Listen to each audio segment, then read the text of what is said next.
পাবনার Arifa lab and হাসপাতালে চিকিৎসকের ভুলে রুশনাই খাতুন নামে এক প্রসূতির মৃত্যুর অভিযোগ উঠেছে। নিহতের পরিবারের দাবি, ৩১ আগস্ট আলট্রাসোনোগ্রাম করতে গেলে হাসপাতাল কর্তৃপক্ষ রোগীকে জরুরি সিজার করার জন্য ভয় ভীতি দেখায় এবং তড়িঘড়ি সিজার করতে গিয়ে রোগীর একটি কিডনি কেটে ফেলে। এতে সে অসুস্থ হয়ে পড়ে এবং দীর্ঘ ৬ দিন মুমূর্ষু অবস্থায় রাজশাহী মেডিকেলে চিকিৎসাধীন থেকে ৬ সেপ্টেম্বর মারা যায়। এ ঘটনায় বিচারের দাবি জানিয়েছে ভুক্তভোগীর পরিবার। অন্যদিকে সিজার করার বিষয়টি সম্পূর্ণ অস্বীকার করছে হাসপাতাল কর্তৃপক্ষ। তবে এ বিষয়ে লিখিত কোনো অভিযোগ পায়নি জানিয়ে তদন্ত সাপেক্ষে প্রয়োজনীয় ব্যবস্থা নেওয়ার আশ্বাস দিয়েছে পুলিশ।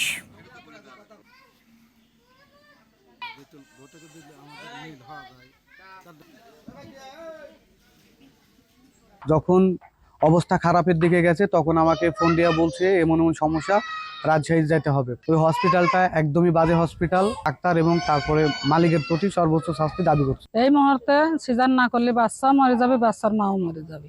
জোর করে আমার বেটিকে সিজার করে লয়া আমার বেটি মৃত্যু হয়েছে। হ্যাঁ, আমি শাস্তি চাই।